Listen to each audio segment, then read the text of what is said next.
entitled this session assessment and quality assurance, because I think that's for me that's the biggest issue of what is or isn't happening at the moment in accredited training. So Donna and I have been talking about this on and off for quite a little while, and we decided we'd put some thoughts down on paper. And I don't know whether any of you were in a meeting that I did last week, but I think it was Monday, the weeks go so slowly. Was it only Monday? I don't really know. It was, yeah, Monday last you did it, because I know I missed it. Monday yes, at 11 Monday o'clock. this week. I was floating the idea of learning outcomes rather than the terminology that we use, because when you look in all of the Facebook groups, everybody's asking about what's the best accreditation centre, what's the best this, how, you know, what should I call my training, and the language that people are using is really, really misleading. And I know that there is some issue going on with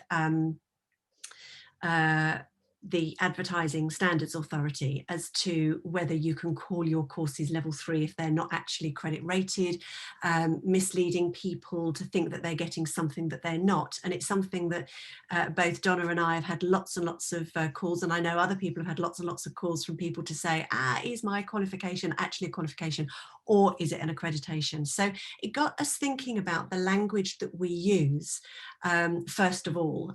So if I share my screen, I'm not going to do a complete screen share, because then I can't cope with what's going on. So forgive me that I've got these down the side here. But if I go back up to the top, we started thinking about what you should be thinking about from the training, and that's the learning outcomes rather than the name. And I'm not sure whether always the learner who is looking to take the training actually thinks about what are they going to get out of it. They're always talking about, is it accredited, is it insured, is it regulated, is it CPD, is it, you know, what is it? And because we've got awarding organisations called CPD, then that makes you think that you're going off and taking a CPD course, which may or might not have the right learning outcomes for you. So my offering this morning is to think about the learning outcomes and what you're going to get out of it when you're not only taking a course, but when you're actually planning to deliver some kind of training provision.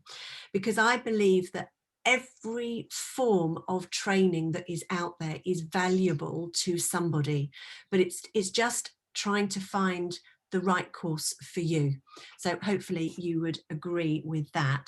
And so we came up with, and this was sort of a bit of a collaborative working with a number of people on Monday, we came up with sort of some suggestions about learning outcomes of courses, and rather than giving them names, I decided to give them colours. So I just wanted to float this and get your opinion. So if you would put in the chat, you know, what you think, that would be really helpful. So the first course on the list here is our yellow. And what we said this was all about was about identifying information about something.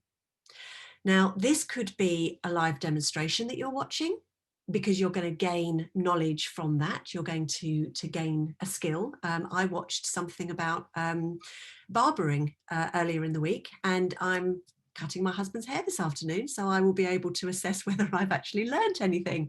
I'm actually a qualified hairdresser, I have to say, but I haven't done it for a very, very long time, and even when I did, I didn't do it very well. So, but I do have some skills. So I watched this demonstration and I was able to remind myself. So that was valuable learning for me, but it's not a CPD, it's not anything, it's just valuable learning. So this is what the yellow is, and that is perfectly acceptable to run a training where all you're doing is giving people an idea about what it is that they might want to learn. So I don't know whether you've got any thoughts on that at all. Donna, are there any? Sorry, because I missed the because I missed this on Monday as well, so I missed all the final discussions, but I knew it was being banded around. So more aimed at what, like introductions kind of courses, like one of those introductory things where you give people like a taste a day before they go on to something, rather than an actual workshop. you know, like a CPD skills workshop, so just more of a taster kind of days. That's the first place my head went to anyway. It could be. I mean, one of the things that maybe it could be is, let's just say, for instance, you've got a group of beauty therapy students at college, and you're wanting to promote level 3 work to them. So you might do a demonstration of hot stone therapy. Mm-hmm. And you might include within that a sort of a fact sheet that they might take away with them about, you know, the benefits of hot stone therapy. So that would be a yellow. It would be very valuable.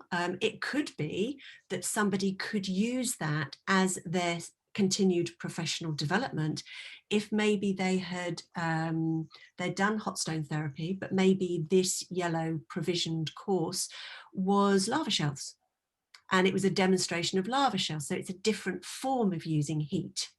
And lava shells also have their glacier shells. So it's about the ice part of it and the cryotherapy. So it could be that the outcome, the learning outcome for the learner is that it is CPD. It's upskilling them because now they understand how they can embed cold treatments into their skill. Or it might be that it's purely an interest. So again, thinking about the learning outcomes, what's the learner going to get out of this provision, and is it right for them? Because quite clearly, if you've got a workshop that has been promoted as a yellow learning outcome, somebody who wants to go and put that into their salon provision, it's not going to be appropriate for them. And it doesn't matter whether ABT is accredited or not. Doesn't matter whether CPD is accredited or not. If it's not the right learning outcome, then it's not actually going to be fit for purpose. So the second one then is our pink course. And our pink course is really for somebody that wants the learning outcome where they actually want to get their hands in and they want to actually get their stone in the hand and they want to actually massage the body to see whether they like the temperature. So there are a lot of people that actually can't do stone therapy because they haven't got the right thermal hands. They can't cope with the heat and they just find the whole thing too uncomfortable. So you could do a program which is come and spend a day, play with the stones, play with the chakras, find out what it's about, do a treatment, have a treatment, and see whether it's actually for you. So there is a hands-on element, but there's absolutely no assessment of your skill. So it's basically just come and play. And if that's right for you because you don't know whether you actually want to take it to a professional level, then that's actually really valid as well. And we used to do this with eyelash extensions for our level 2 students. We used to spend half a day. We would get some model heads in, we would get some tweezers, the funny tweezers, and we would just play. And at the end of that day, probably 60–70% of learners went, no thanks.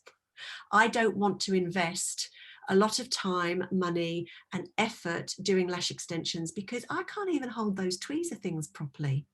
I don't like the idea, it's too fiddly. So a pink course is really, really valuable. Would you agree? What do you think, Donna? Definitely. No, I think so. I quite like doing tasters and things for people. I allow people to actually come in and trial a session a little bit as well anyway when I'm teaching, just so they can come try that. I always think a try before you buy. And actually I used to do that all the time when I was in the college. We'd have like taster sessions of every type of course that they would be going on to for the next level, so they could make an informed choice that formed as part of their initial advice and guidance for the next level. We're going to talk about that.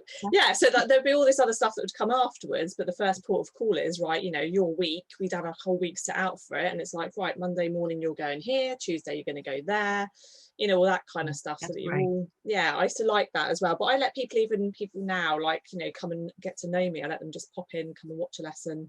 Obviously slightly less issues with COVID times at the moment, but like before that point, they would just come in and watch a session just to see if it was for them and if the industry was for them. We do that with reflexology actually, that we say just come and join a class, come and learn what the learners learn, come and have lunch with the learners, just, you know, experience what they experience without experiencing it, if you see what I mean.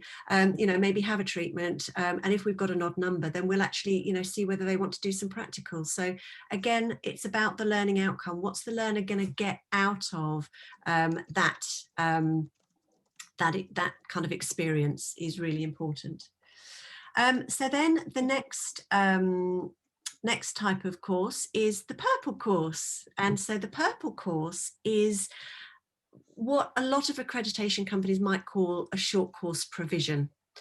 And this is really for somebody that knows that they want to actually make a career of this. They want to charge money. They want to step into the professional arena, and they want to do work that is going to be meaningful and create a career in the industry.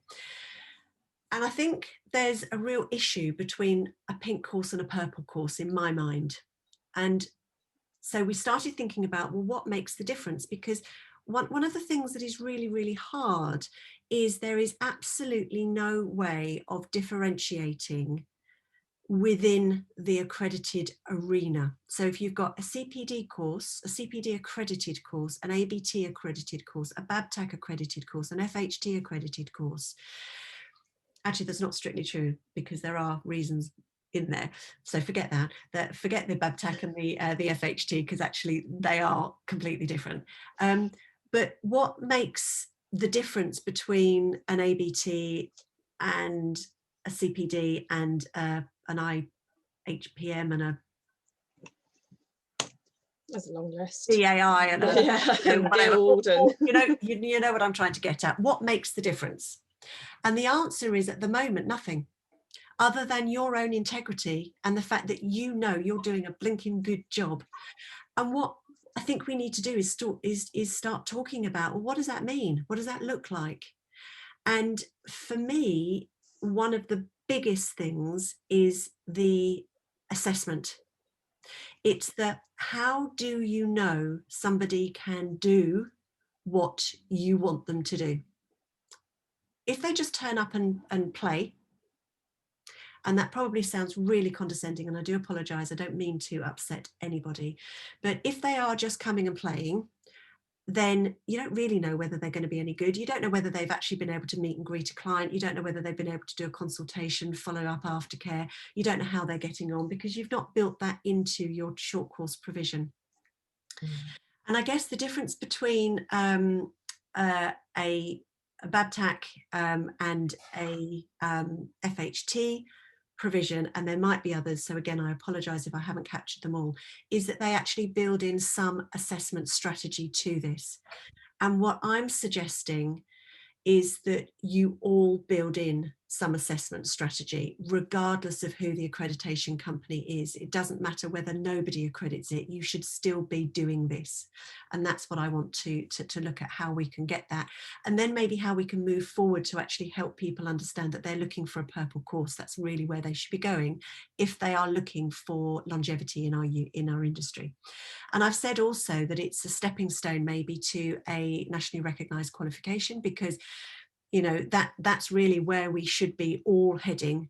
If I speak to many people that come into our industry that say to me, I'm really passionate about standards, I really want to be the best that they can be, but very few people are actually willing to take the steps that they need to be the best that they can be. And this is why I'm hats off to Tammy and Kate. They are phenomenal, so big shout out to them, because they have really put their money where their mouth is, and they've actually put some serious changes into their business, not just painting and decorating, but some serious structures, and they're phenomenal.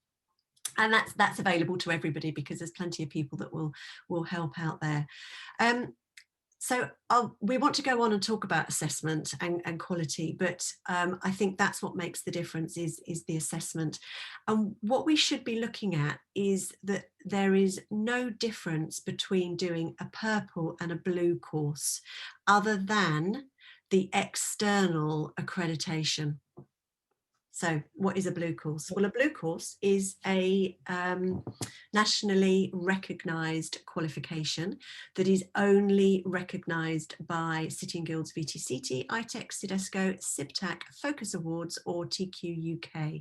They are the only ones at the moment that offer beauty therapy qualifications. There might very well be some more that come on board at some time. So this would be required quite often for licensing and is often a mandatory requirement for employment, but is not a necessary requirement for self-employment. So if we just go back to the purple course for a moment, if you are putting in place everything that a blue course has, then there actually would be no real difference between somebody having the skills and behaviours that are needed for a purple course than a blue course. So my question then would be, well, why aren't you offering the learner the opportunity of getting a blue course, a nationally recognised qualification?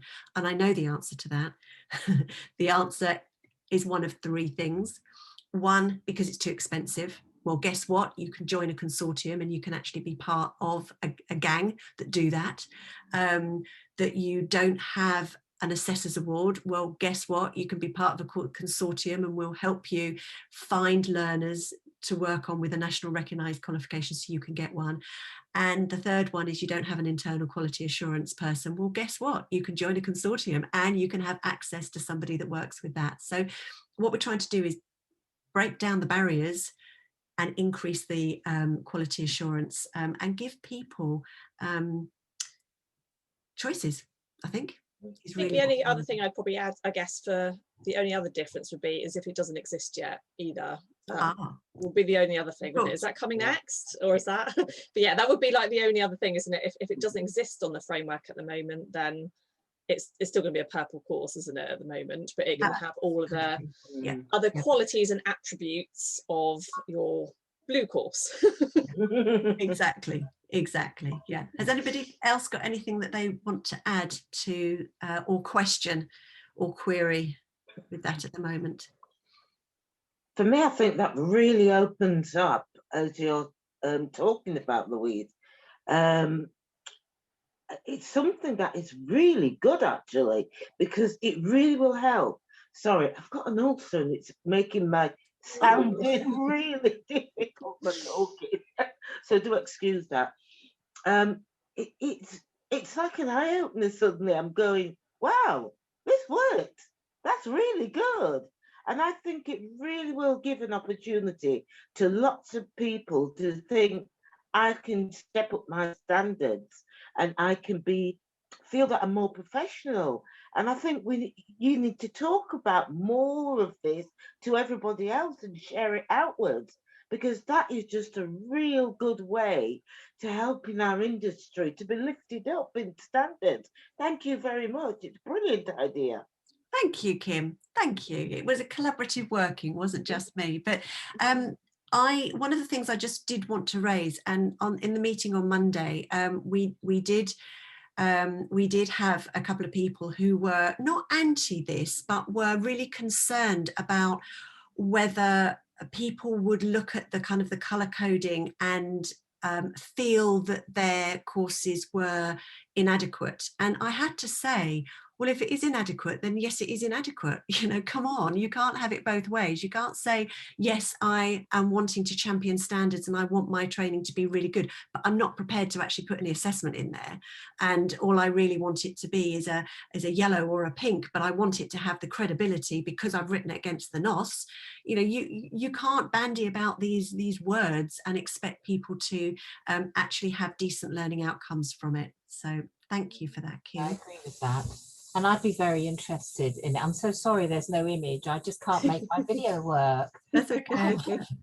But yeah, I think it's a wonderful idea, and I'd love to be a part of the Blue programme. I have to say there's two questions. I'm keeping an eye on the feed on the Thank you, Donna. beauty educator stream as well, and there was a couple of people there who've also put a question down to say, you know, how do they go about joining the consortium and all that kind of stuff. So I'm sure that will come at some point, but I just thought I'd let you know I'm keeping an eye on that too. Fabulous. Thank you so much. Multitasking. Yeah. Thank you. I will answer all of those questions at some point. And then lastly, we've got our green.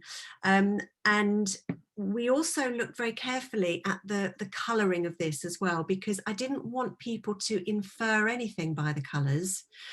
So we did start off by having the blue as being the green, and the feedback was, well, hang on, is that, you know, very close to a traffic light? Why haven't you used a traffic light of a sort of a red, amber and green? And I said, well, it's not about that. It's not about saying one is better than another. That's for the learner to make the decision. And we'll talk about how they can go about making the decision, because that's another massive issue. It's about what is right for you. And so the green is what a lot of people are calling, it's a CPD course, it's a CPD course. And actually, it's not necessarily a CPD course if you don't actually have a qualification to continue the development on. And I think this is another misconception that people are saying, and it's because there are 2 or maybe 3 companies that call themselves CPD accreditation or CPD something or other, and it confuses everybody, because the words continual professional development mean you have a qualification and you are now enhancing it. So it might be that that what you're doing is upskilling your legislation, because, you know, the whole COVID thing, the health and safety legislation meant that we actually had to do quite a lot of new learning and new understanding. That is CPD. That is not a qualification. That's not even a yellow course. You know, the learning outcome is that actually you now behave in a different way, not that you just, you know, have attended a workshop. So it is really important. It could also be because you need to satisfy somebody else that you are keeping up your professional development. So it might be from a practical point of view of you actually going and doing some real work. And I know that when I was in FE, that was a massive issue, because just because you can teach something doesn't mean to say you can do it. The same as just because you can do it doesn't mean to say that you can teach it. So, you know, we need to keep our skills, don't know what the word is, lost this morning, but it's keeping like kind of your speed up, isn't it, and your dexterity up in a certain skill. I have to say I was quite lucky in the college I was at. We had the opportunity to go and take paid sabbaticals for like up to 2 weeks. I'd do it in my summer holidays. I'd go and work in my friend's salon for a week. Brilliant. I had a blast because I got to play salons for a week without the commitment. It was lovely. I think there's their you know, agency, and going and taking some agency work and finding out something. I strongly believe that if you are in any form of teaching whatsoever or examining, you've got to keep your skills current, because how can you then guide somebody if your skills aren't current, if you haven't touched anybody for, you know, 10 years? Gosh, I remember a tutor like that in college, and they soon got rid of her because she was useless. She was talking about 20 years ago. I think that the thing as well with teaching, isn't it, is that you rarely get to finish anything. Because you're always demonstrating. Exactly. Do you know what I mean? You never get to finish the whole treatment usually, because you're starting them off and they're going away. So it's bits of things. I mean, I still hold a book of 20 clients at the moment, and I literally just do it for fun. I do. Yeah, same thing. Yeah, because I love doing it. So I've got the clients. Yeah.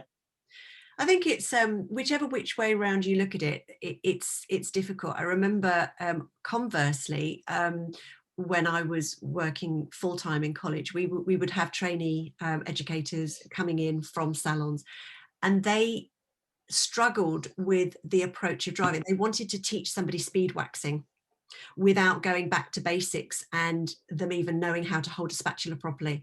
So you've got to have the 2 skills that work in tandem with each other, of actually pulling the treatment apart and putting it back together again. And I always sort of say to my students, you know, you don't learn to drive on the M25 or the M1 for very, very good reason. You start in your cul-de-sac, and you need to build your skills, your confidence, then you build your speed and your dexterity. But yeah, I think I personally would struggle going back into a salon situation, a busy salon, with my speed and my time. And every time I do a treatment, I start to teach a new skill, I always make sure I go back into the salon room as well and actually pick up some clients. And my clients love it, because it's like, right, I now need to do, you know, 20 massages again. And they're like, yay. And I'm like, oh my God. God, I'm too old for this now. Yeah, exactly. Yeah.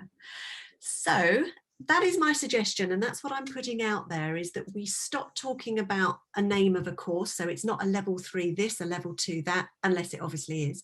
That we talk about this course is suitable for you if you want this.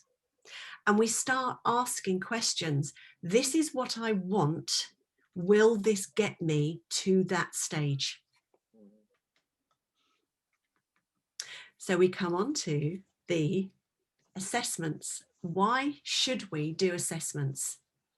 So you've got a pink course and you've got a purple course. And the purple course, we've said, must have assessment strategy built in. So why? I just want you to kind of just think about that for a moment and think about what you do in your own practices. Why should you assess somebody? Why not just deliver the skill, let them practice it and send them on their merry way? Well, the first thing is because actually this is really big stuff. You have got their possible career, their possible employment in your hands. And unless you can actually measure their progress and help them. Message from Ken. Oh, I beg your pardon. So sorry. Hi, Ken. I'll edit that out when I do the video. No, give it in, it's fun. I'm surprised you can't hear my boys on Fortnite at the minute. All I can hear is laughing and giggling and shouting on Fortnite, so I'm surprised you can't hear that. There isn't a goat in here. I'm going to bring a goat in here at some point, I think. So you need to measure their progress. And you need to help them with their own personal development plans, because if you don't know where they are, then how can you tell them how much further they've got to go to get where they want to go? You know, tracking results is really important. We do this within the accredited. That's really important as well. And also it's an audit of achievement, so that if anybody did actually come back and question, you've actually got, you know, their achievement audited. I've got a learner at the moment, which is really, really interesting. She's actually, she's on the autistic spectrum, and she was very clear to start off with when she came to me that she had a diagnosis, and I said, it's fine. She said, you'll get really fed up with me because I'll be ringing you every day. And I said, no, it's fine. She rings me every day. Literally, she rings me every day. But one of the things, she did the most amazing piece of written work, and I gave her feedback and I said to her, it's absolutely fabulous, well done. And she said, why is it fabulous? I need to know why. What is it that makes it fabulous? And I thought, okay, good point, really, really good point. So I then had to sort of unpick it, and I had to then justify why it was good. It wasn't just because it was 4 pages and had some pretty pictures and had a nice border. You know, it was about the content, and I actually had to unpick that, and actually maybe what I should put in there is justify. You know, you are going to get learners that actually want justification. Well, tell me why I'm good. Any other reason why you should assess your learners, do you think? Any other comments? I think it enforces the importance of what they're doing and of why they study, why they want, well, that I think it gives more value to the work they're doing. Value, that's a good one. I could add value, couldn't I? I also think it shows you is learning taking place, actually. Yes, yeah, true. Definitely, it allows them to see. I like it when my learners assess themselves and against expectation targets as well. And it's measuring that progress. It's checking them along the way. Has learning taken place? Do we need to spend a little bit longer on something? And then I'm very clear about, and this is like something I kind of teach my academy creator stuff, is that, you know, you need to know when they actually reach the point of competence and what that looks like, and they need to know what competence looks like and feels like. They need to know, you both need to be aware of this so that they know when they've got, you know, to that point as well. They know what they're being measured against. I think that's one of the other really important points. They don't often know what they're being measured against either. And it's also knowing that they are being held to a standard. And for some people, if they haven't been in learning for a little while, this is a huge achievement for them. They don't want to just be handed this piece of paper and things. Like, they put their blood, sweat and tears to it just to be told just a pass. Like when I went through a phase of like MVQs, we got told just to write passes on something, and competent. And I know like competent is my little word, but it was an MVQ phrase for a little while. And actually they were really quite disheartened by just being told, well, it's just a pass. They're like, but how good a pass? Like, how good? Rate me. I just added 2 things there from what you said, Donna, and confidence is a massive one, I think, for learners. A lot of our learners that come to us, I remember doing some work a while ago, and one of the reasons that they actually told me, those that would talk to me afterwards, why they didn't come to us to train, was their confidence. They didn't feel that they actually could meet my standards, which is really sad. So it also made me reflect and think, well, I obviously am putting out the wrong message, that I'm not going to be able to support them well enough, or have that initial information and guidance, and as you said, Donna, the value, so that they actually value, and I often see some of the weakest training academies with the best reviews, that the learners that are reviewing them think they are absolutely amazing, and you then have to kind of question, well, why? It's because they've got value out of that process, and that you can't underestimate that. What some people value is very different from what somebody else would value as well. So it's really making sure that you put that into, which actually comes into the quality assurance bit of it as well. It's making sure as well, like, I mean, I like the word confidence, and it's also making sure that we understand what that looks and feels like for a learner, because my idea of confidence might be something very different to someone else's idea of confidence. I mean, for me, it's about the ability to be able to troubleshoot by themselves independently, and not to feel, that they can't tackle those kind of issues without them without standing over them and things. It's that type of stuff for me is what confidence should look and feel like, but it's getting to grips with what that might feel like for your learner and putting yourself in their shoes. Excellent. Are there any other whys? I was just trying to find the group to see if there's any more on there, but I couldn't Amanda's also said that they're also your adverts, so you want them to have your standards as well. Yeah, I didn't clock what time that came up actually, but yeah, brilliant. Okay, so then let's have a look at what is it that we are actually assessing, and I've got here skills, knowledge and behaviours, because I think they are very, very different things. Obviously the skills could be their dexterity, and they could do the most beautiful makeup, they could do the most amazing set of eyebrows, but if they can't consult with the client, if they can't give aftercare because they don't have the knowledge, or they don't know how to behave, or their language is inappropriate, or they are not checking for contraindications, it's the mix, it's the blend of all 3 things.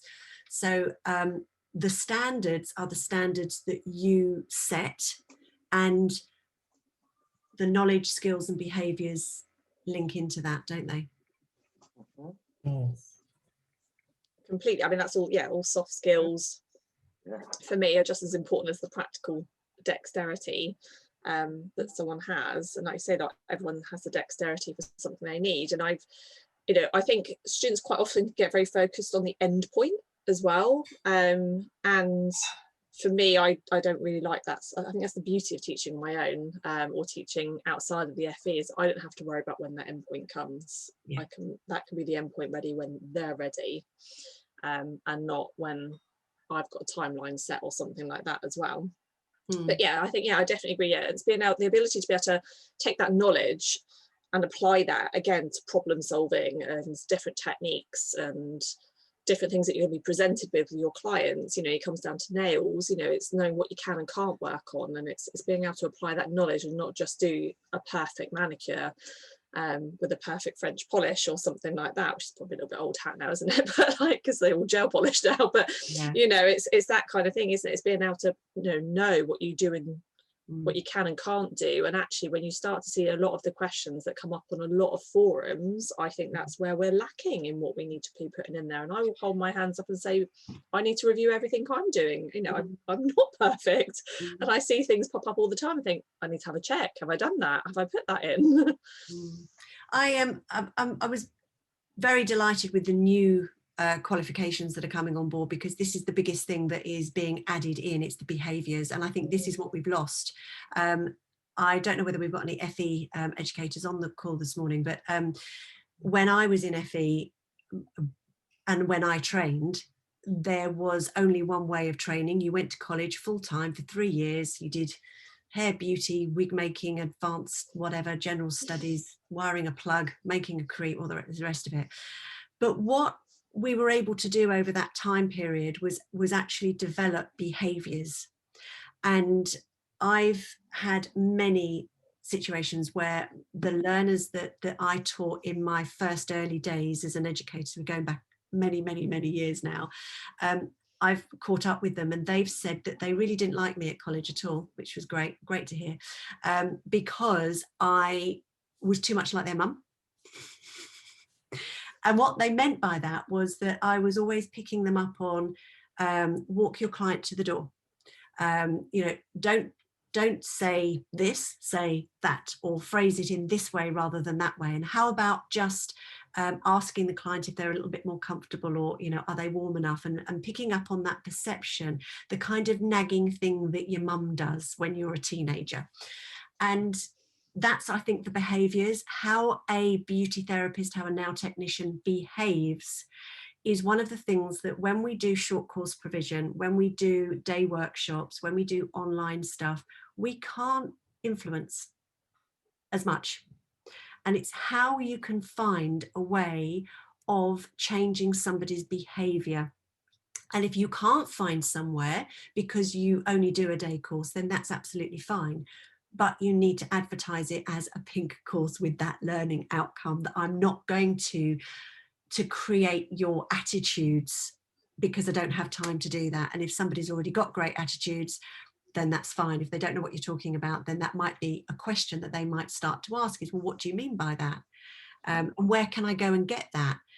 If somebody is asking for a course for a teenager, you know, is it appropriate, or would they be better off going down the line? And I think we need to also try and stop being so having a kind of a scarcity mentality and trying to kind of hoover up every single student that is out there, because that's not doing anybody any favours. Well, I think also it's finding the right people for you, though, isn't it? It's like you know, I massively believe in working with avatars. I turn work away all the time, and even when in times I turned it away, even when I needed it, because they weren't right for me, and they're not for me. And I think it's accepting that your ideal client avatar isn't anybody who's willing to throw money at you. and that's, I think, our biggest hurdle as educators is how do we change the behaviours of ourselves?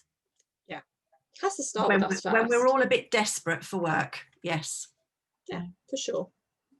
So these are just some of the things that I've put in. There are many other ways in which you can assess your students.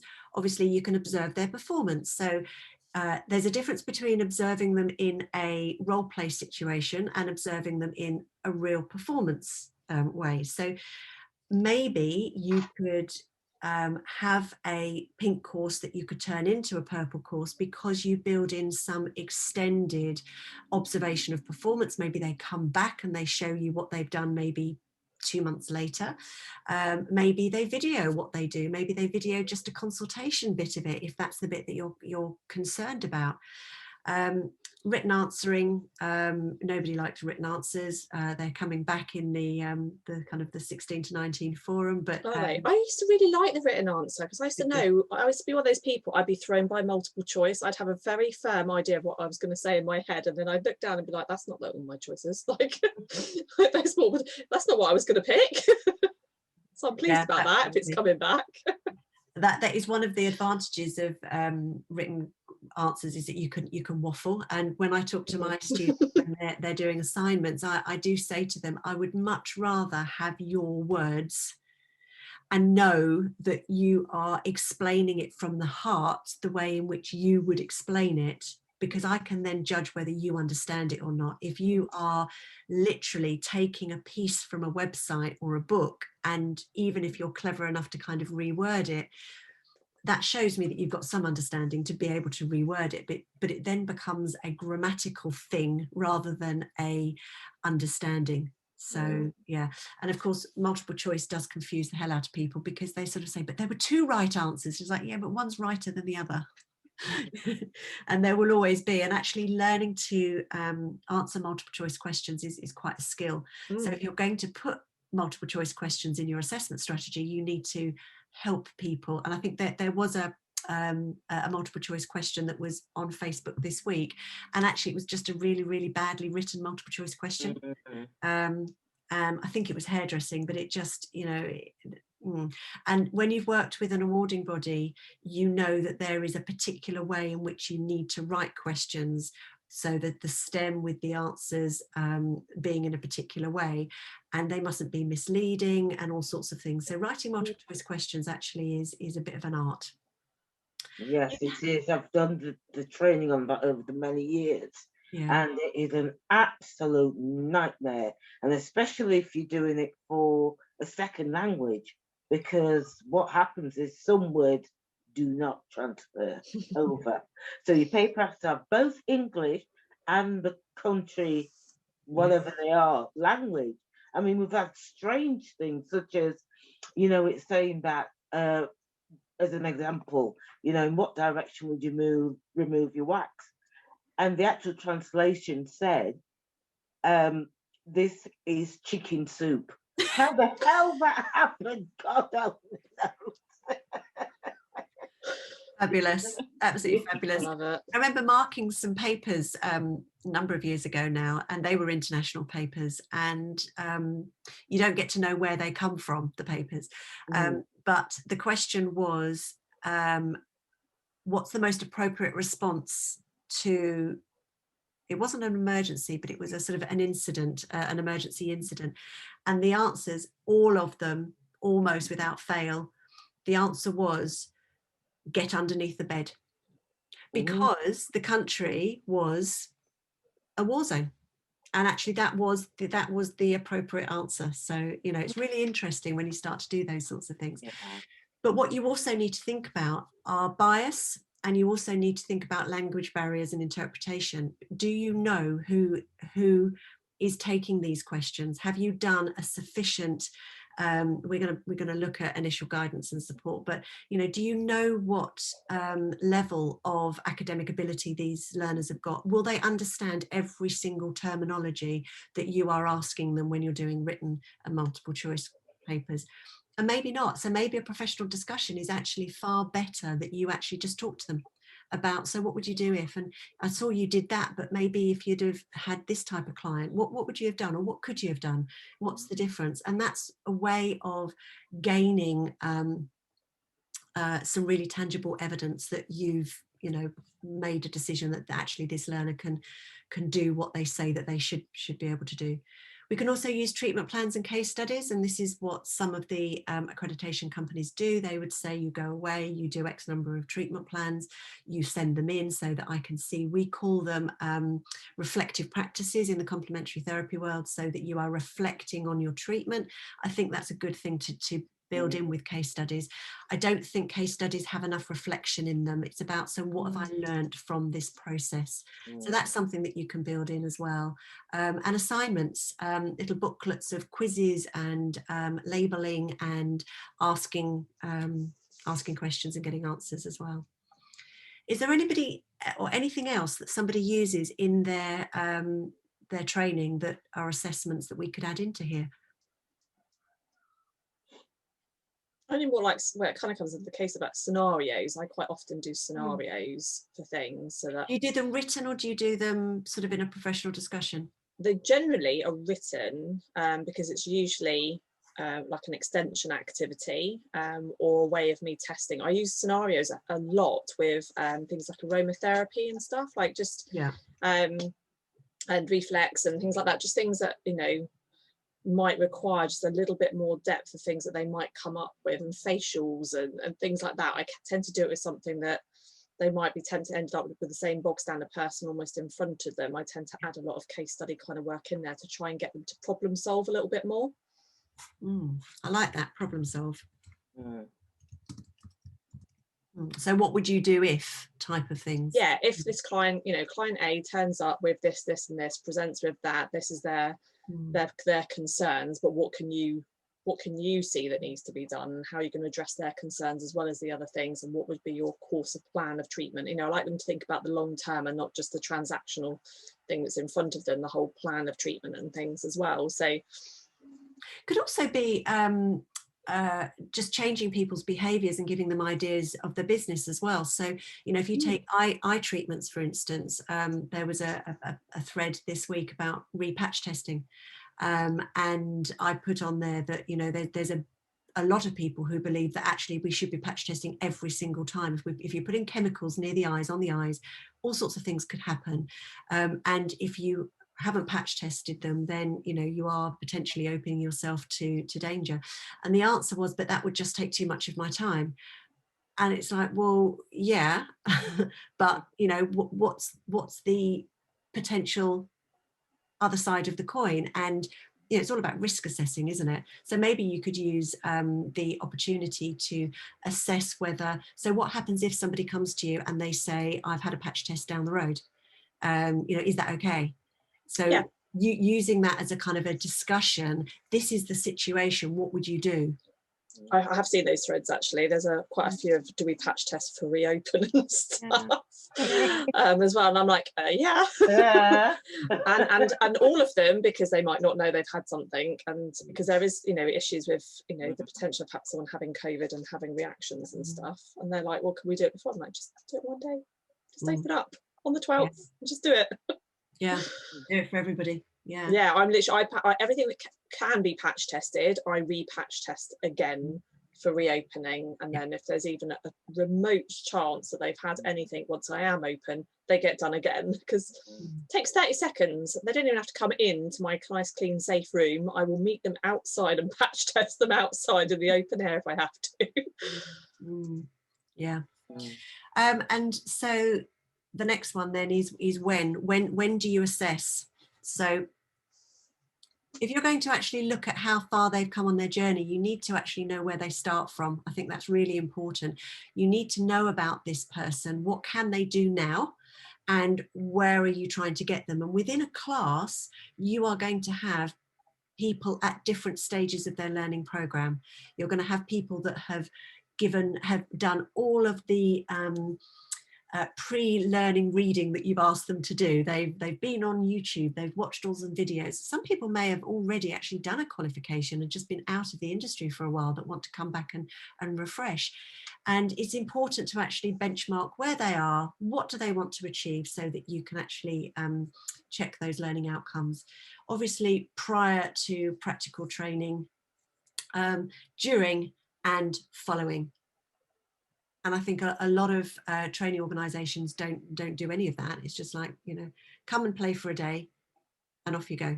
And that's fine if that's the learning outcome that is required. Anything to add to that, ladies, at all? I think it's like, I mean, a lot of that comes into this initial advice and guidance.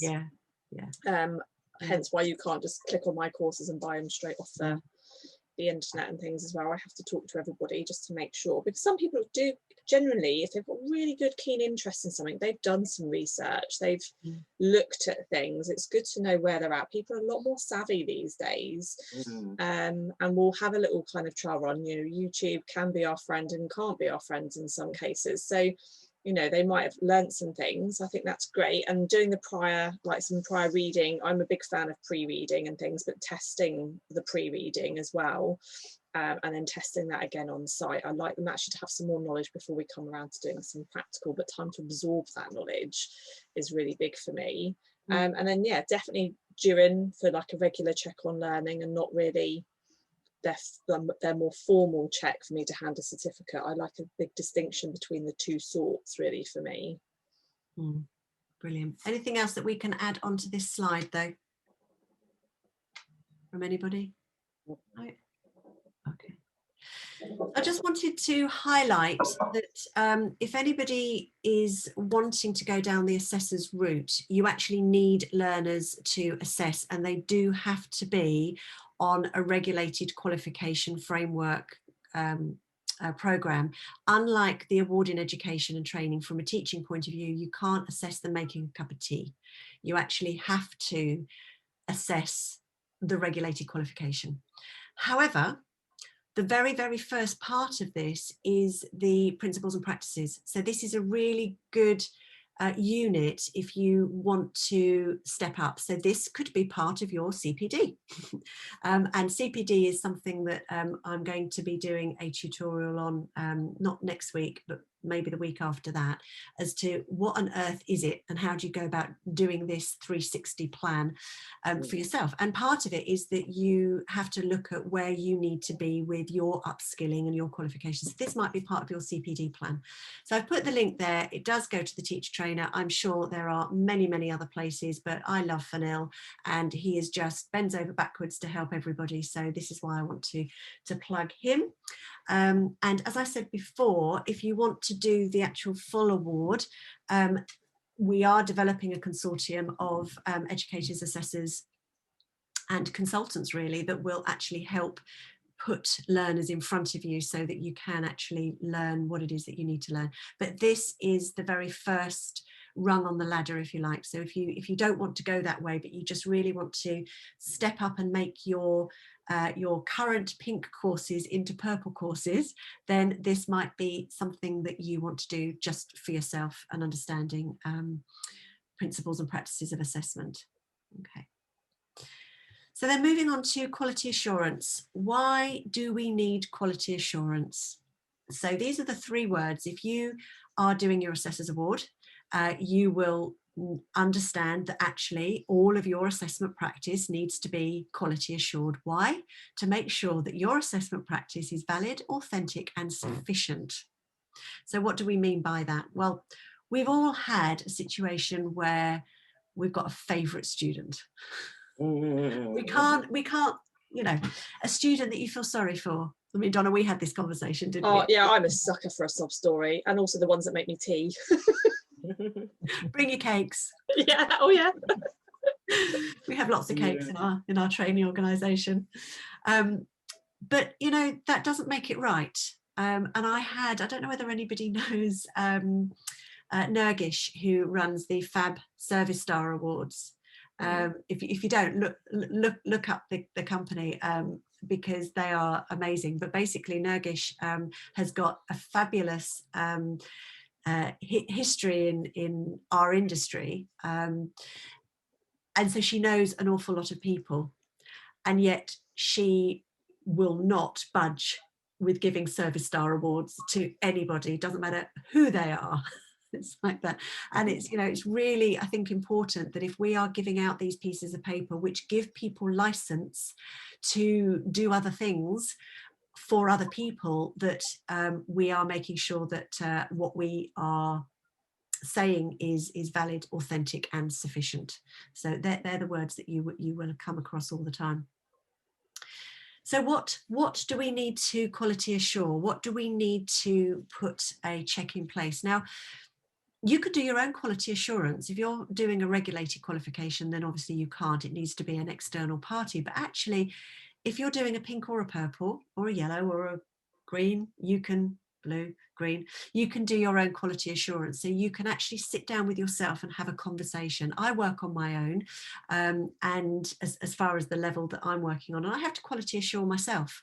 You know, I have to actually sit down and think about, what am I doing? Why am I doing it? Is it the best way to do it?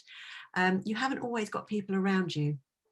So the first thing that you are quality assuring is your learner journey. And Donna, the initial assessment and guidance is so big for you as well, isn't it? So it's huge. Yeah, it is. For me, it is a huge thing. And I think for me, it's because I did the college route. It was something we had to do. We had to interview everybody coming onto the courses and stuff. And it's really hard when you've been in FE to take college out of you. And I kind of set up as a mini college. But obviously, it's now allowed me to be very flexible with my approach and things as well. But for me, that initial advice and guidance is so important. I don't just want to know like why they want to come and do my lash and brow course or whatever else is. I want to know what their whole career path is. I want to know what they've done before, that what valuable skills are they going to bring to the party, really.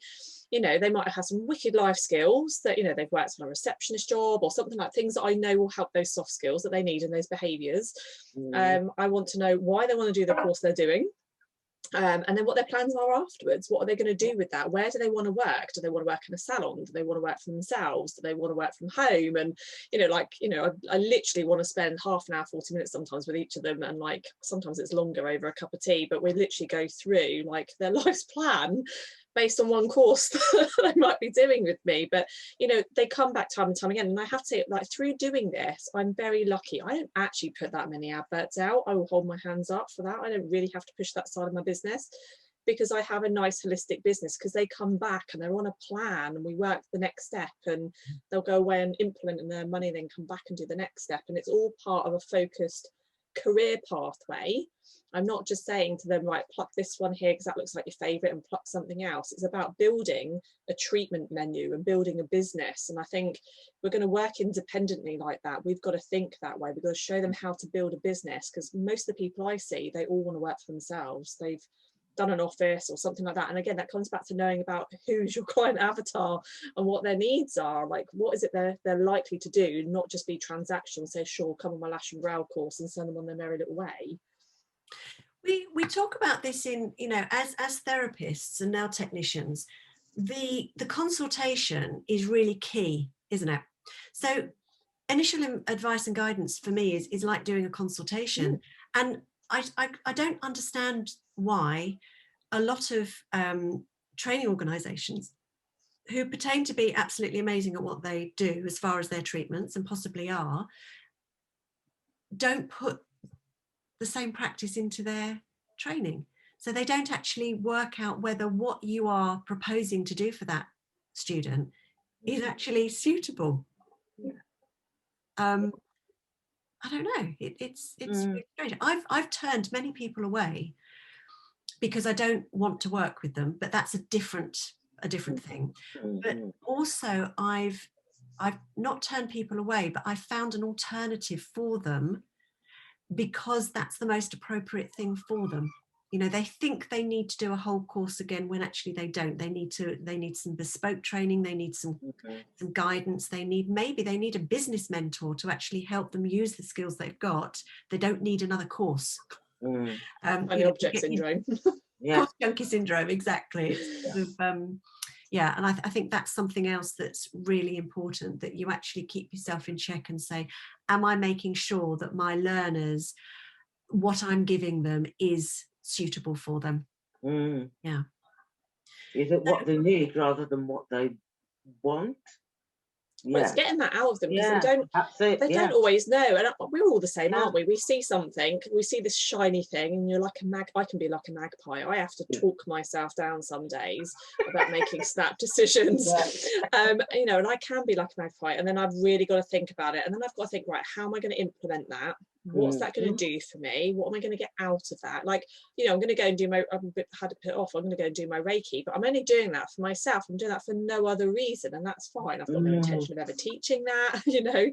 It's just, that's something, you know, an interest I've got, but I've taken probably about 2 years thinking that one over.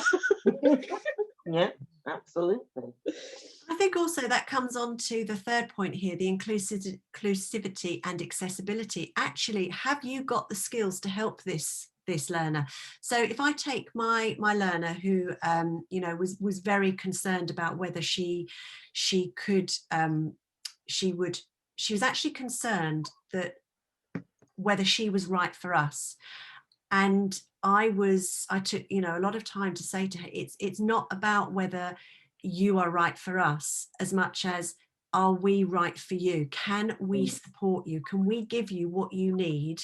Because if I don't answer your emails, not emails, even WhatsApp now, if I've got her onto voice notes now, which is much easier to cope with.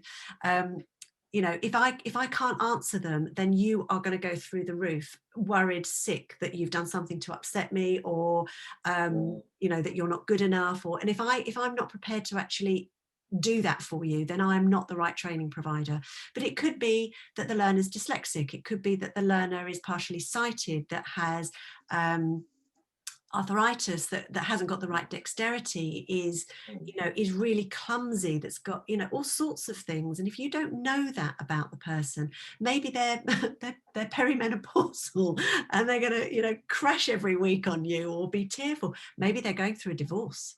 You know, and they're just not in the right mind frame. Maybe they've actually got a mental health diagnosis. You're not necessarily going to get that immediately, but you need to be very clear about who you can help. And the one thing that I did notice about my own organisation is, after doing Sam Marshall's trans awareness training, was, do I portray, and would I know and be comfortable if I had a trans woman or a trans man join my training program? And I think, you know, we have to ask ourselves these questions. And what are we doing to show those people that actually we are inclusive, and we can, you know, give them accessibility. So all of those things are really important as well, and that comes under the quality assurance banner for me. I've already talked about, it's about looking at your own continual professional development. What skills do you need to get to support your learners better? And the quality assurance also is about record keeping and protection for yourself. I'm just so surprised that there hasn't been more court cases of people actually taking their training providers to court and actually civilly suing them for bad practice. I just, you know, there's so many horrendous things that are going on. It will come at some point. So I think the record keeping is your protection as well. If, you know, I'm not going to use that term, but, you know, if it all goes pear-shaped, there we go, that's probably better. Yeah. Anything else that we can add on to here? I think just what I kind of said, like, again, about that, you know, are you right for that person? You know, I have some really good relationships with a lot of the training companies that are around me, because I'm one of those people, I don't see competitors. Like, if someone else is better suited for you, then that's great. We might offer the same things, but you know, I've got to be your cup of tea. You know, I know I'm unique, I know that, and I know I'm not for everybody, and that's fine. Again, you know, I'm okay with that. So it's, you know, given, you know, being confident enough to give them the options. They don't have to come and see you. It's not you or nothing, you know. And I like having that network of other people that we recommend each other. You know, maybe they can do more flexible dates than I can, or for whatever reason, or something like that. Then I will pass that work on to someone else, and they do the same. And even the college is literally down the road from me. I send them people, particularly those that are 16 to 19. Like, they're definitely better going that way, unless college isn't for them. So if they can get that funded kind of stuff, I send them that way, because I'm full cost. You know, and they send me people. They send me a lot of their mature learners that can't sit in a classroom of 16 to 19-year-olds when they're going back and things. So, you know, I like having that relationship. I don't see competitors at all around me. I see other colleagues, because I work on my own at the moment. I am looking to take on 2 people when we open, and train them up, but I work on my own, and it's very isolating. And if you're always kind of seeing everybody as a threat around you, it isolates you more. So I would say definitely, like, see other people, build up relationships with other trainers, you know. And if they offer something you don't, it's great, because then, you know, you could go and train, or you could say, well, I don't do, like, let's say it was henna or something like that. You know, if I don't do henna, go and see them, you know, because they do that, and then they'll pass you work. And it's just a nicer place to be, and it's just a much nicer environment, I think, as well, for everybody. I agree completely with what you say, Donna, because I work the same way. You know, people come to me and I think, actually, there's a person I know who's got a real expertise in these. I pass them on, and I explain, you know, to them when they say, well, I've come to you, I said, yeah, but this person is really at the top of the industry in this specific area. So, you know, I'm going to introduce you to them. And it helps you grow. It helps you grow with a lovely network of people that you can, you know, grow from across the industry. And that is such a passion for me. We should be elevating each other more, I think, really, with this, definitely. And you know, it's how I've got to know people like Louise and yourself, and like I've got like there's loads of people that even if I got stuck now, I've got a whole network of people that I might have not physically met that I can call up and go, hey, look, I'm a bit stuck on this, like can you give me a hand? And I've got some people that I wouldn't see that as a threat or showing weakness. I think sometimes it's that, isn't it? It's feel like in like showing weakness. You don't have to know everything, and it's impossible to know everything as well. So it's nice to have a network of people to call upon. And I think this is really what we're trying to do, is to build up connections. I mean, I've made 2 really good connections with people that are actually on my doorstep, and we've never really connected because I think there is. And, you know, I've been guilty of that, certainly. I mean, I've run Phoenix now for 20 years. And certainly for the first, I would say probably 12 years, I was always looking over my shoulder, always thinking that somebody was doing something better than me and feeling very insecure in what I did. And it's only really been in the last 8 years or so. I think it's sort of getting into that second half of the decade, or the millennium, or the whatever century, that's the right word, that gives you that confidence to actually say, no, you know, I am really clear about my intentions and what I'm doing and how I'm doing it. And we do need that support from each other. We really do. So that's another of what we're trying to create here.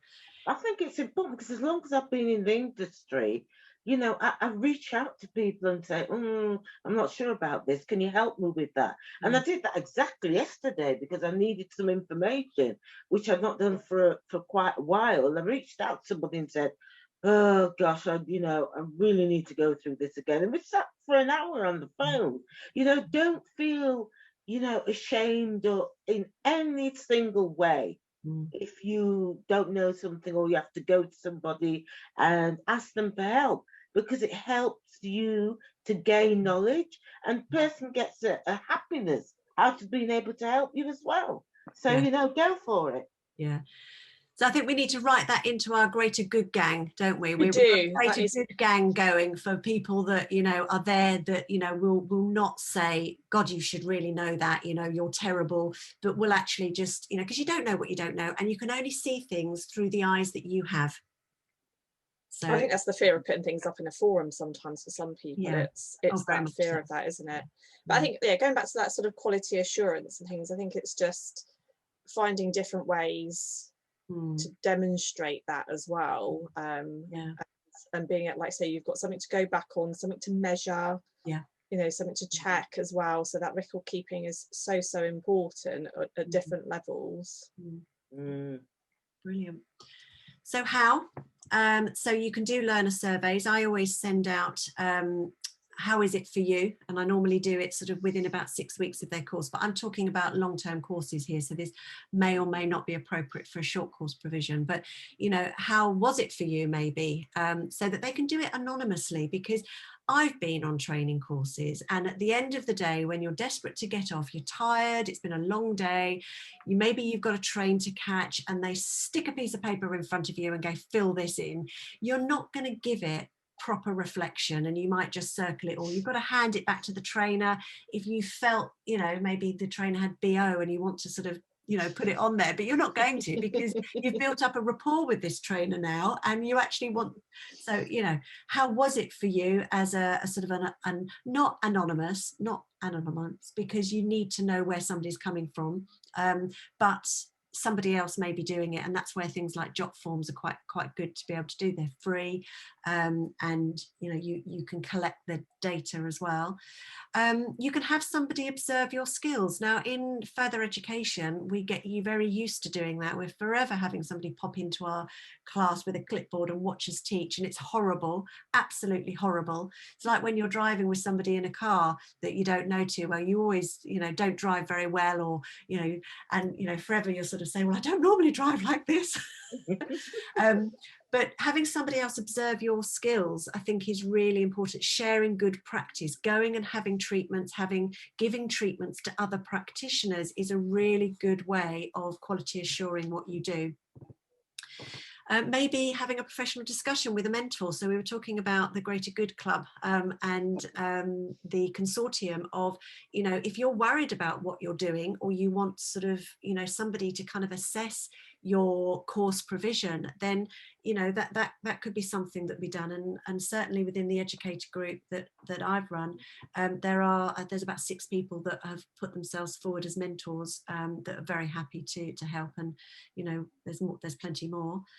Course reviews, so this would be something where you would actually sit down and look at the whole course from start to finish, and you would need to actually create what your key performance indicators are. What is it that you are actually assessing? So you go back to the assessing the course rather than assessing the learners. You know, what's the quality of the handouts that you are giving? What's the quality of the assessment practice? Are you able to record data very easily? That sort of thing. And of course, then you've got your learner testimonies, which you can use for your marketing as well, which is really good. And actually, what you really want from all of this is you want the learner to actually say, well, Louise, I really enjoyed the course, but what I would have really liked. So you need to think about how you can ask your questions to get the answers that you want. Because if you ask the wrong questions, or from a marketing point of view, if you ask the right questions, you're going to get the right answers. But from a quality assurance point of view, you have to ask the questions which are sometimes a little bit difficult to ask. Yeah. And giving the person that you're asking permission to be honest and truthful, and make them know that actually the reason that you're asking it is because you really want to help and get better. I think a good example of that with myself is because I've been doing the virtual exams for awarding organisations, and we had a, let's say, problem situation with the centre where all the videos and everything had to be looked through. And the 2 people that were observing it, I went back to them and said, what do you think? How did I do? Were my questions appropriate? You know, was what I was asking appropriate? And that was great for me, that, you know, the feedback that I got, because if there was areas of improvement, I could do that. But also I felt that I was still doing the job at the 100% that I should be doing. Yeah. And that's, you know, asking for feedback from people is one of the most difficult things to do, but is one of the most rewarding, because people see it through their eyes, and you know, you don't always notice it because it's not on your agenda. You know, we've got sort of 4 different personality types, and you know, to ask somebody that sees things very, very differently, you might not like it, and you might not want to do anything about it, but actually at least you've got it. Does anybody else have any other hows that we can add to this list? Is there anything in the chat at all? Is there anybody? Not at the moment. No. Okay. Hopefully I'm not boring everybody. No, I'm keeping an eye. I mean, like the learner surveys and things, I do think they are quite useful actually. But yeah, like you say, on the day, like I see them as like happy forms. If they hand it to me on the day, I'll either do it really quickly, or I'm gonna be like, you're not gonna like what I put. You know? Are you sure you want to ask me? But yeah, like, yeah, I see them as like happy. It's just I'm a person, I need time to process. Yeah. I'm a reflector too. Yeah, I'm a massive reflector on things. You know, I'm like that anyway. Like I'll be the sort of person to sit in a room full of people, and I'll keep stum for a little bit because I'm watching. That's me. yeah, before I say anything. Yeah. And then I've gauged everybody, and then I'm prepared to kind of, you know, let a bit of Donna out. But you know, yeah, definitely observation of like the observation skills. I just think is probably one area where we lack so much of that in more the accredited side of stuff as well, and I think if you haven't gone down the FE route, it becomes something you're quite fearful of. Oh, you know, absolutely. Yeah. Someone watching you and judging you. I mean, some people don't even like other trainers on their training courses. Yes, you know, they won't let them book. I've had people refuse me, and I'm like, that's fine, that's up to you. You know, I always ask before I book as well. I always want to make sure that they're aware that I do what I do, in case, you know, because I think I don't want to turn up and suddenly say, you know, when you do the whole like, you know, intro bit at the beginning and then, you know, look at a shock on their face. But I actually found observations really good, and particularly even if they're people that aren't in your sector sometimes, but just observing the teaching process. That's why I think the CET and the DET are so good, because they give you that small sample of what it's like. I'm such a sick twisted person. I used to like an Ofsted inspection. I remember being in FE where there was we had two rooms that were right next to each other with an adjoining door, and a sort of a dispensary area on one of them, and so people used to come through and go round the back to the dispensary, and we did have one educator that we worked with that would stop the class and would wait for that person to actually leave, because their teaching style was so regimented that it was just delivery. There was no kind of banter and engagement. So, you know, I understand how threatening some people can feel, but it is your fear of what people will judge you, and you need to get rid of your ego. It's not about you, it's about your learners. That's, you know, they are the people that are there to be served, and it's not about you. Thank you. So here we come with the initial assessment and guidance. So the quality assurance of what you're doing needs to be about how well you are doing that process. That's really, really important, that you step up. The enrolment process, how easy is it for them to access the information? Are they getting the emails? Are they actually getting logins? There's nothing more frustrating, especially with online resources, that somebody pays for something and they're told they can't access it for another 3 days because it's over the weekend. So, you need to find an automated system that actually, and there's a Zapier. I don't know whether anybody's used Zapier, but that's absolutely amazing, so that you can set these zaps up that mean that if somebody does this, then this automatically happens, and they integrate into nearly all the platforms. They are fantastic. Again, free processes. You can pay for them, but they are free as well. Obviously, during the training, so what is the process? Do they get the support? Do you have a WhatsApp group for them? Do you have a Facebook group? What's the support for them? Is it the right platform for them? If you only have a Facebook group and they don't do Facebook, how are you going to support them, as an example? On completion, so what's that process like? What's the process of them actually completing, getting the certificate? How long is it going to take? Linking with the accreditation body, etc. Then you've got your where are they now surveys. Where have these people gone? What can they now do? Because that's part of your quality. Why run courses that don't serve people, that actually doesn't help people get to where they want to go? And are you getting returning customers?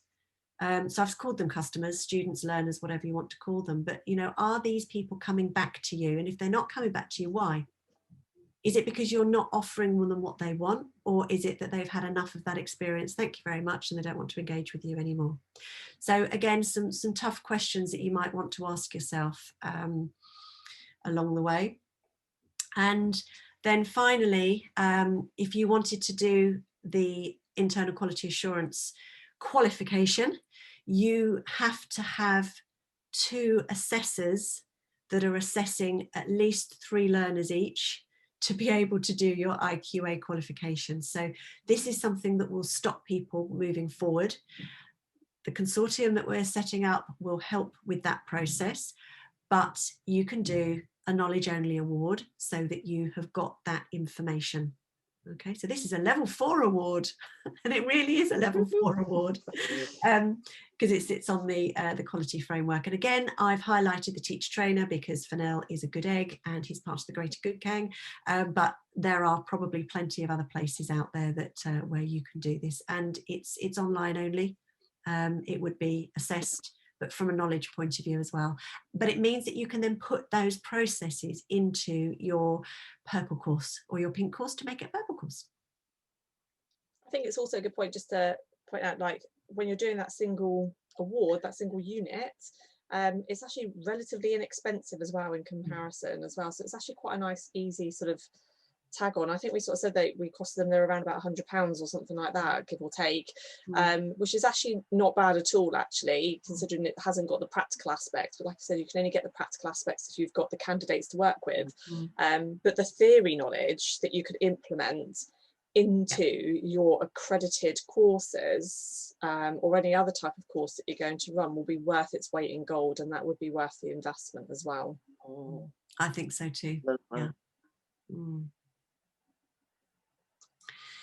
So I guess the question is really more for the people that are watching this and participating is, what is stopping you from turning your pink courses into purple courses, and how can we help you?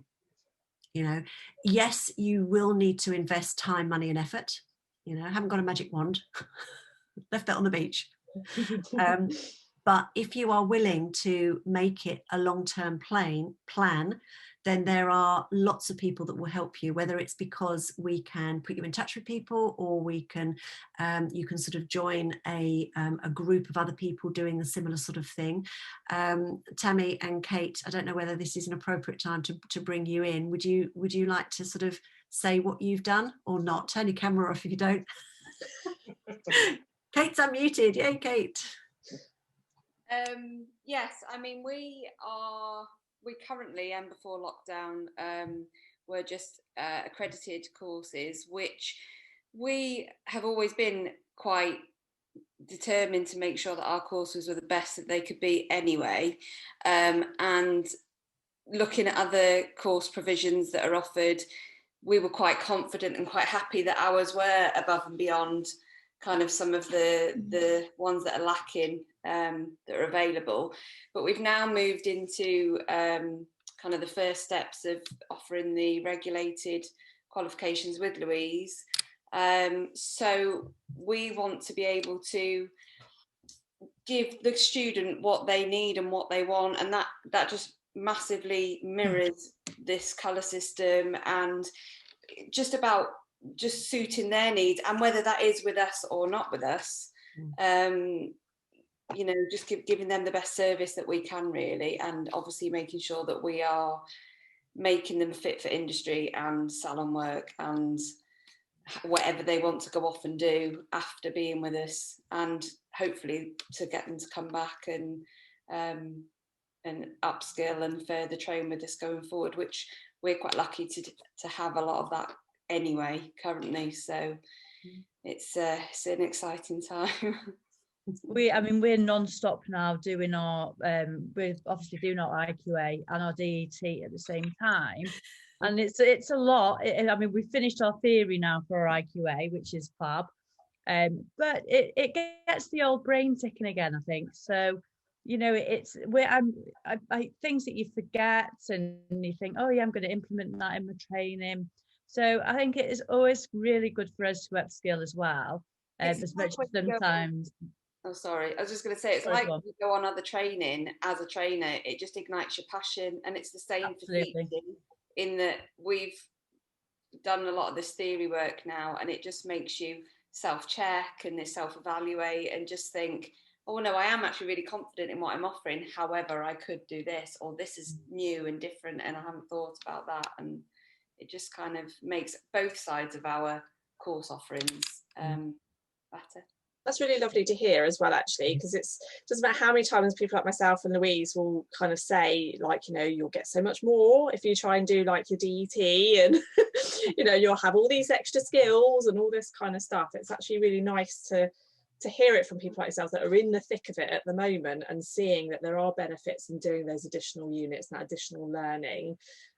Because a lot of people do stay at their AET level and then they don't kind of progress up the ranks. It's that, I mean, it's abundantly clear because you haven't got swarms of people offering the CET and the DET. You only see swarms of people offering the AET. So it is really clear from that. So I think it's really lovely to kind of hear that you're gaining things out of that as well. You're actually gaining things that are going to help your business, and you've started to spot that already of your own accord.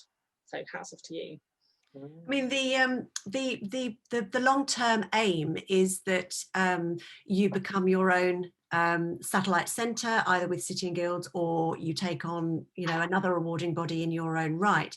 But when we first sort of started talking about this, there were lots of steps that you needed to kind of climb up to. You can't just rock up one day and go, well, I've just done an AET, I've been training now, teaching now for 3 months, and I suddenly want to do be a City and Guild centre or a SIBTAC centre. It doesn't work like that. You have to kind of go through processes of developing your skills and knowledge. And so it's about trying to actually find a sort of a roadmap for training academies. And I think this is something that is really missing. We just don't have it. There's nowhere to go.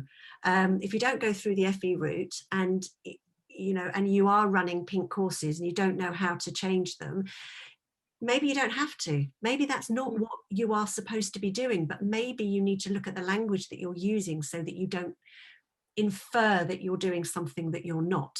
And I think it's better for an organisation to say, look, this is who we are, this is what we do, this is who we're going to target our business to, because you're going to have a much stronger business if you attract the people that are going to get something out of what you are offering. But if you do want to do something different, then you actually have to take some action. I just want to go to Abby, your comment. For yours, you would have done a little bit of principles and practices in your assessment in your teaching quals. There's a section in that, in like the teaching side, but it's more in depth down the assessment route and more in depth down the quality assurance kind of route. They are two very different units because they come at it from different angles as well. So this is more from like the assessing and the quality assurance side of things, whereas the other one would be more about those sort of intermittent kind of checks on learning that you do, the progress reports and things like that, to do with your actual teaching skills, not in terms of fully assessing the competence at an exam level. I guess really is probably the better kind of description to really put into that, unless you can word that differently. Always difficult. It's always difficult when you've got people that have done qualifications that are either older or in a different sector or in a different country. And obviously we've got Abby saying there is the Scottish Awards, so it's not always easy to match across. So what you need to do is try and get hold of the syllabus or the National Occupational Standards and actually map yourself against them and actually say, what do I know about this? So I do this a lot with upskilling reflexology, because reflexology is a massive thing.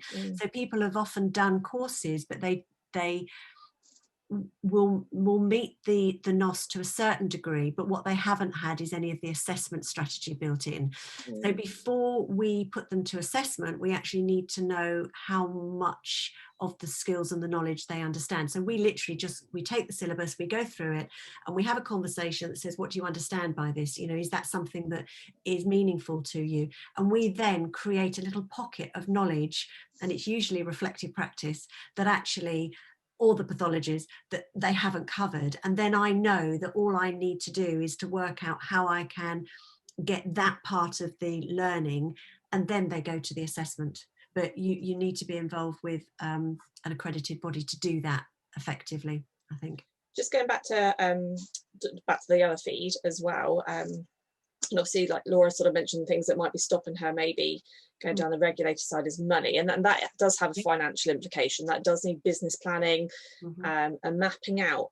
But what you can do in terms of, say, getting the pink course and the purple course level is things that are in sort of not expensive, doesn't even have a cost to it. It's just putting in those checking measures, really putting in those right checks at the right point to assess your learners competently, and then adding the quality assurance stuff. That needn't cost. Obviously it's great to have, like, the qualifications will give you a more structured, direct kind of route, but there are things that you can do and put in that are relatively inexpensive as well, just to improve the quality of what you're delivering and to give you something to measure the quality of what you're delivering by as well.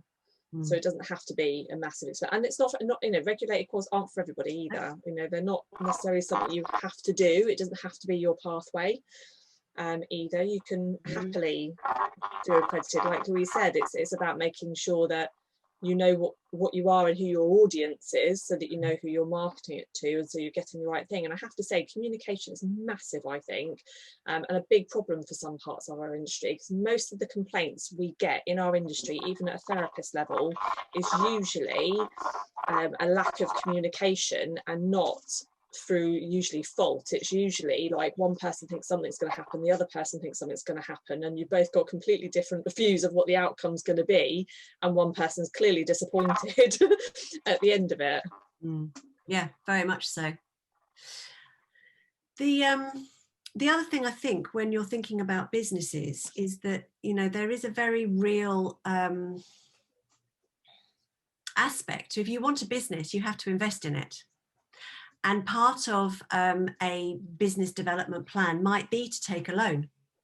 And if that loan is very meaningful, if it means that you can do X, Y, and Z, and the outcome is that you have A, B, and C, then your business strategy aligns up. And I think one of the problems is that a lot of people go into teaching because they just see it as an extension to their beauty training, their beauty provision, so that they're a beauty therapist, massage therapist, and they're really, really passionate about what they do, and they think, oh, it would be a good idea to teach somebody else to do it.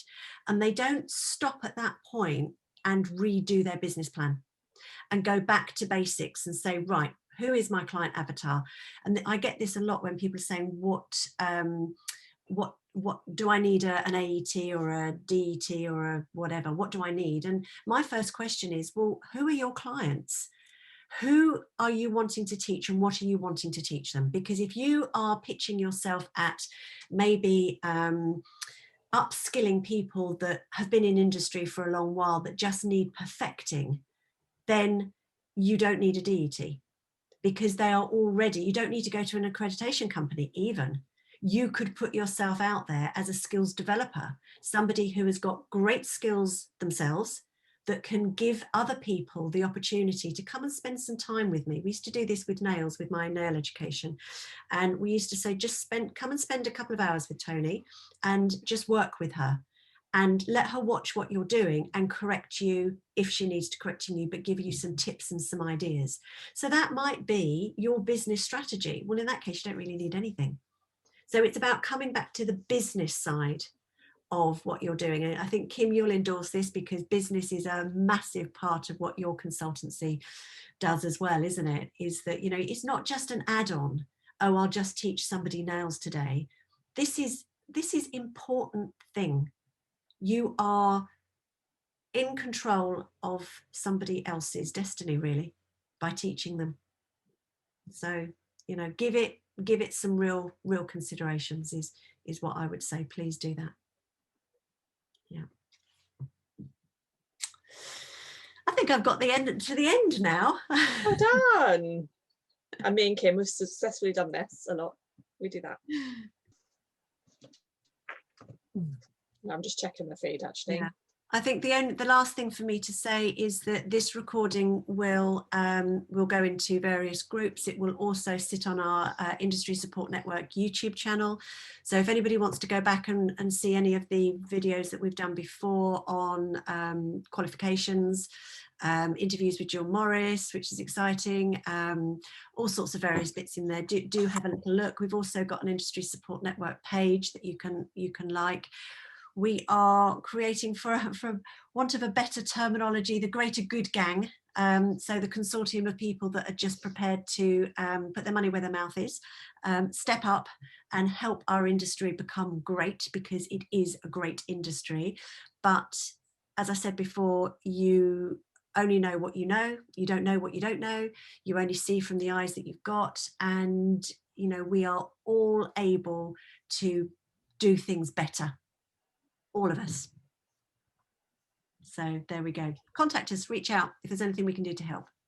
Thank you very much.